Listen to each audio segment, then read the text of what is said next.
Welcome to the Parenting Puzzle Podcast with Dr. Daniela Owen, the podcast where we attempt to solve the parenting puzzle together.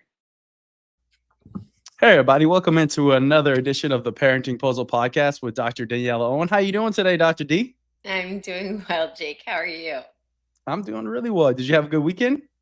I did. We had a very festive weekend around here, so that was really nice. We're kind of in the throes of family birthday time, so we've been doing a lot of celebrating. How's your ceiling doing, dare I ask? We're making progress. We're gonna hang the sheetrock ourselves, and then hire somebody to like paint it and finish it and all that stuff. Okay. The insurance is not paying for it because I don't know why really. They don't handle squirrels. But we're gonna take care of it. It's we're gonna find a way to not make it that expensive, but it's still, not what you want to be paying for. But yeah, we'll figure it out. It's a good start to the week. So like, it's basically summertime. My 3-year-old Jackson, he had his like little graduation thing from his 3-year-old school this morning, so that was really nice. And this is my 9-year-old's last week of school. I don't know if y'all going through that right now too. We're in the last week of school ourselves over here. Yep. Really? That's crazy. You're in Florida in the East. I'm in Louisiana, and it still finishes the school at the same time. Look at that. That's kind of cool. So we wanted to get together and have an episode related to summer, right? It's like we're about to get into we're transitioning into a new season very, very soon. Probably when this podcast comes out, Dr. D, it's going to be summertime or something close to it.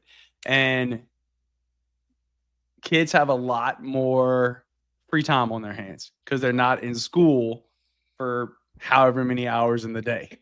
And parents are trying to figure out what should we do with these kids so they're not just twiddling their thumbs for 7 hours a day. So I know you had some thoughts on how you can make it a summer where you're not just like on a screen all day or all that kind of stuff like that. So I'll turn it over to you and we could talk through like strategies of how to make it a less phone heavy summer.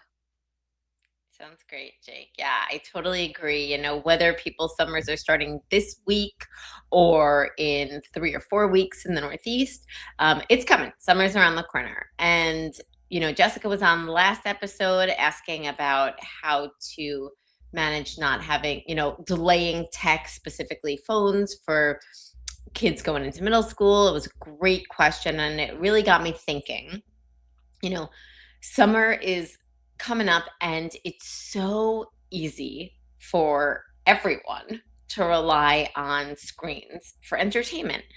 And there's a good reason for that, right? They are what I call low barrier to entry activities.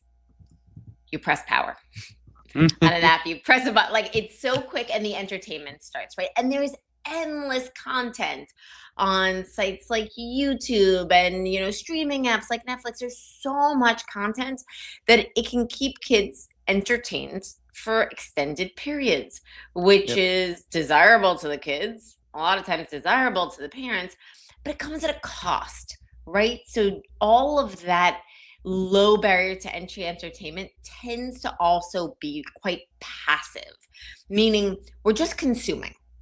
We're not interacting with it. We're not really doing that much. We're not working our brains. We're not thinking. We're not developing our motor skills. So it's not great for us to be doing for such extended periods, especially for kids whose brains are still developing, right? And so that's, that's what I'm always thinking about. How is this affecting kids and how is it impacting families? And how do we get that balance? Was what are some ways that families can avoid getting into the trap of endless hours of screens all summer long? So the first thing for families to be thinking about is doing a little bit of prep work. And most families don't mind doing this, but we just, it's kind of a blur at the end of the school year. Before you know it, it's summer. And then it's like, we got to entertain these kids, right? So taking some time this coming weekend, the weekend after, depending on when school ends, and thinking through with kids what kinds of things they would like to do over the summer. And this can lead to creating something that I love to create with kids, which is a menu of activities, right? You think about a menu, you go to a restaurant and you think that, oh, that looks good. Oh, I think I'll try that, right?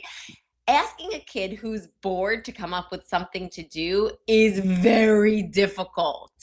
I don't know if you've ever had this experience, Jake, but when I go out to eat somewhere and I'm like too hungry, I look at the menu and I'm like, I don't know what to do. You ever have that happen? You're like too hungry. It's like you're too, and if kids are too bored and you ask them, what are you gonna do? They're like, I don't know. And so, or I guess what I should say is when someone asks you, what do you want to eat? And you're too hungry, you don't know. But then you look at a menu and you're like, oh, wait, I could have that. That sounds good. That sounds good. It's the same principle. So you create this menu ahead of time when kids are not bored, when they're in their creative open mind state, and you get all kinds of different things on there. It's going to look different for different kids. It can be outdoor activities, indoor activities. It could be crafty kinds of things, sciencey sorts of things. It could be things that are on tech, but maybe coding or playing a creative game where they have to think and interact. Chess, even on the computer, right? And then they've got this menu that's at their disposal. So when things get boring, you just look at the menu and you have ideas of what you have available to you right there. And so instead of having to come up with something original when your brain is in a state already bored and your kind of tolerance for thinking is lower, you've already done the work for yourself at another time. So that's one great tip. I like that. You like that? Okay, good. Yeah. And to fill that out, I really encourage families to do a little bit of either planning or shopping. So if you've got a kid who is really creative or your family's on a budget, you just got to think outside the box of what kinds of things you can do with what you've got and create new things. You know, I've seen kids like create boats out of just supplies that they have in their house that they can then go bring to whatever body of water, a little pond or lake or the ocean or a backyard swimming pool, and kind of do some like boat races or things like that. So you don't really have to spend a lot. It just takes a little bit more energy and effort. This goes back to what I was saying before. You press on and the screen goes on, low barrier to entry. Having to build something creative, higher barrier to entry. But if you think it through in advance and you spend the time to gather the things together, then the barrier to entry goes down and it makes it more doable to do that activity. Same thing with crafts, right? So just either getting some craft kits or getting some individual craft items and putting them together in kits for kids. So if you say, hey, I know you've been interested in making bracelets. Why don't we get that little bracelet box out that we made? You could take a shoebox and put all of the different supplies in there. But if your kid has to now start looking for the beads and the string and the scissors and the this, they might be like, I don't want to spend all that time and energy. If you come together, you can even have your child do it. But when they're not frustrated and bored already, but when they're kind of into the idea, put it together in a shoebox or a Ziploc bag or something, put it in a place where they can access it. And then when they're bored, look at the menu. Oh, I've been wanting to make some beaded bracelets for me and my friends. They know where to go, get the kit, and they can start working on it. And so what you've effectively done as a family is you have lowered the barrier to entry on activities that sometimes are more effortful to get set up or started. And when you make it easier to get started, you increase the chance of the child doing that activity. And so creating that menu of activities and then getting everything ready to do them, that really increases the chance of kids doing other activities aside from tech in the summer. So basically what you're saying is like it's a two-step process so far, right, Dr. D? Mm-hmm. First step is like, because I get what you're saying. It's like if you go to this, like let's say one of the kids, let's say they earned like, maybe they got like A/B honor roll or A honor roll, or they did something awesome. and there's like, you want to give them a reward. So you're like, hey, we're going to go to the store. You got a budget of $20 and you're going to be able to pick out anything you want. It's going to take that kid forever to pick out a toy or whatever they want. Because you like, they have so many options. But it's like this, that same conceptually, you'd be like, hey, here's 4 different potential things you could pick. Then they pick one much quicker. So I like the menu idea. And so, but you're basically saying too, though, is do you select, like, you put things on a menu that you think your kid will like based specifically on that kid. So every menu is going to be different, right? Right. And I would encourage families to make it with the kids involved. Yeah. So they are saying, well, I like this and I like that and I like this and I like that. So I'd be willing to do those things. Yeah. And then you have, once you identify the menu items, right? Then you say as a parent, okay, what can I do to make sure when we come up with the idea, hey, let's do this.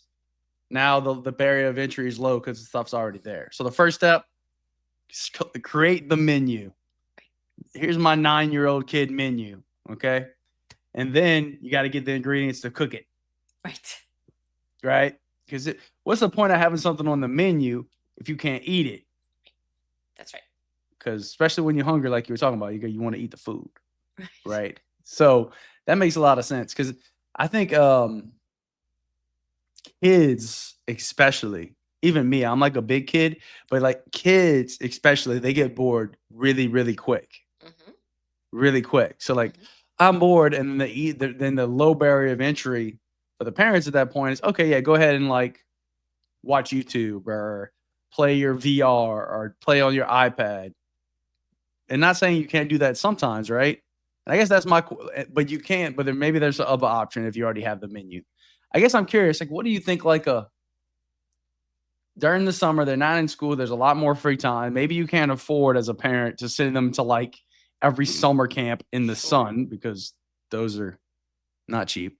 Like, what is like a appropriate amount of time a kid should be on screens during the summer, any kind of screen?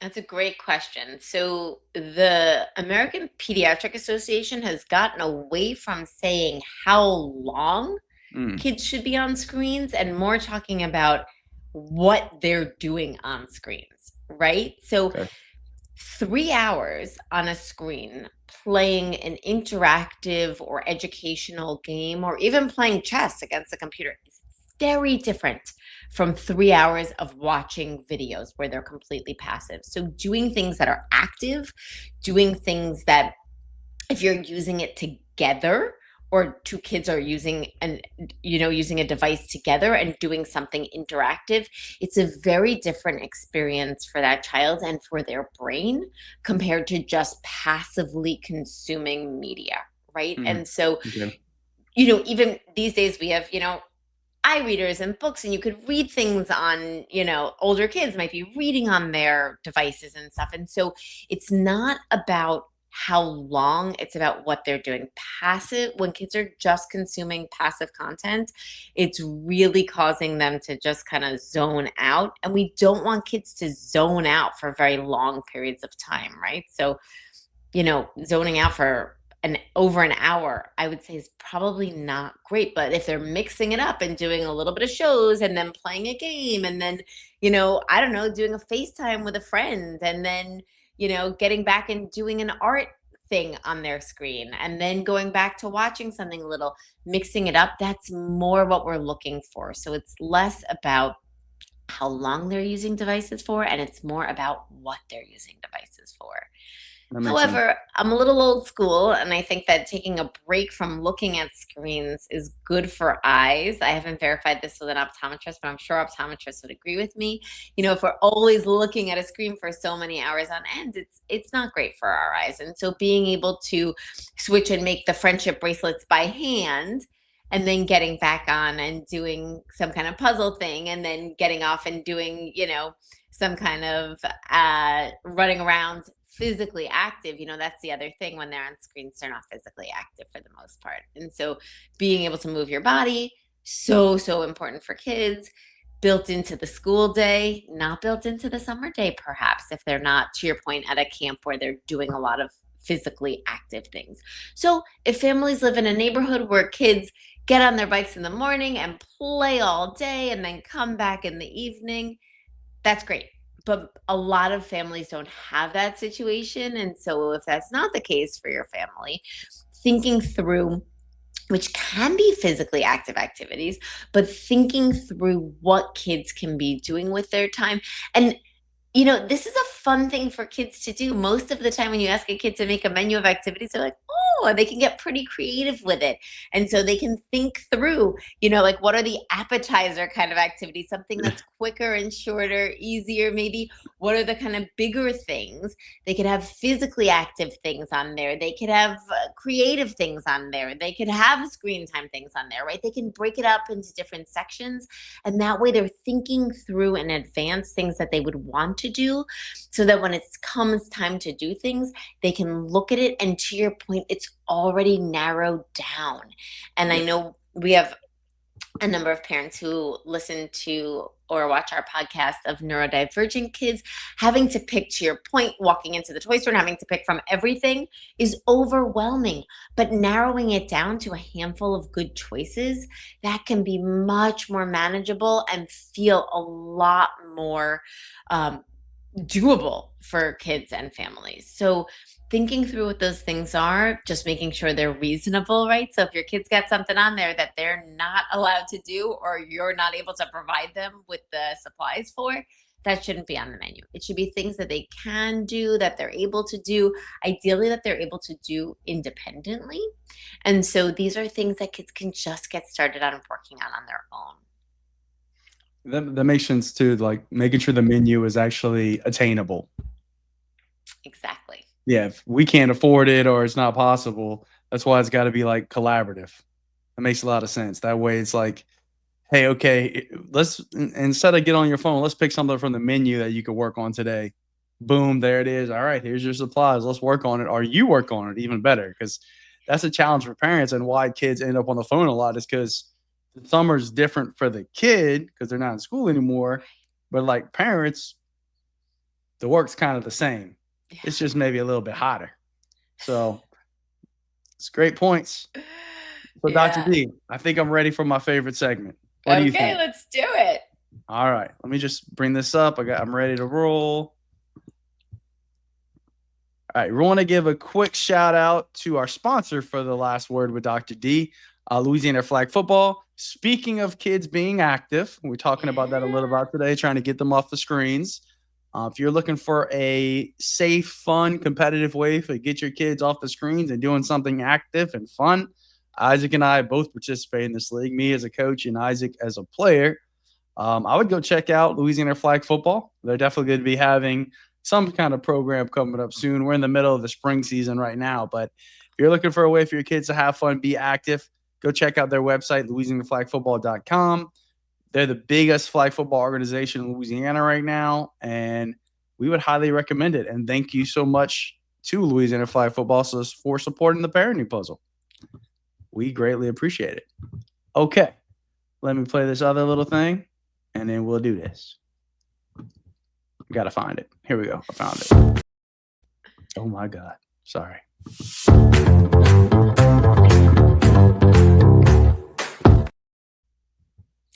Okay, so the last word today is we're coming up on summer, for some of us sooner than later, and having kids be free initially feels really exciting and then pretty quickly turns to boredom. So unless you have your kids in endless activities for the whole summer, chances are they're going to have quite a bit of free time. And free time tends to lead to wanting to use screens. As we mentioned, it's a low barrier to entry activity, really easy to get started, really easy to stay on. However, just consuming passive content all summer is not going to be great for your kids. And so what I want to suggest is thinking this through in advance. doing a little brainstorming session with your child and coming up with the different activities that are available to them, and then having them create a menu of these activities so that they can see what's available to them.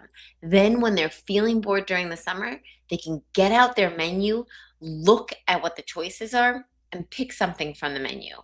And the second part of this is making sure that everything that's on their menu is available to them. So as Jake pointed out, you can't put something on the menu if you don't have the food at the restaurant, right? And so got to make sure if they're putting crafts on there, you have the supplies to do those crafts. If they're putting physical activities on there, you got to make sure they've got all the parts that they need to be able to do that. If they want to build stuff, make sure you've got those kinds of things, and put them together or encourage your child to put them together in a way that's easy to access. That will make it easier to get started with those activities, bring down the barrier to entry on more involved activities, and really help them do those other things, which will create a much more interesting, fun, creative, and engaged summer for your kids. And as parents, I'm pretty sure you're going to be pretty happy about that as well. So give it a try. Yeah, like keep the activity of learning going. Yeah. We don't need to stop learning, right, Dr. D? No, and they can just learn in different ways. And playing is learning, and it's fun. Yeah, love it. So, okay, I got to say this every time because Please I think do. Dr. D's the best. So, subscribe if you are enjoying this content. Maybe you're taking something away, like creating your own little menu and serving those dishes out hot during the summer. Like the podcast, share the podcast, subscribe, send it out to a friend. Put a question in the comments. We'd love to get some more people on the podcast. We want to continue to put this good content out there. I want to continue to convince Dr. D to do it. So thank you guys for listening. Dr. D, have a great day. Thank you. Thank you. Thanks, everyone. Bye. Thanks for tuning in. We hope you enjoyed today's episode. If you did, please consider subscribing and leaving us a review. It really helps us out and lets others discover the show.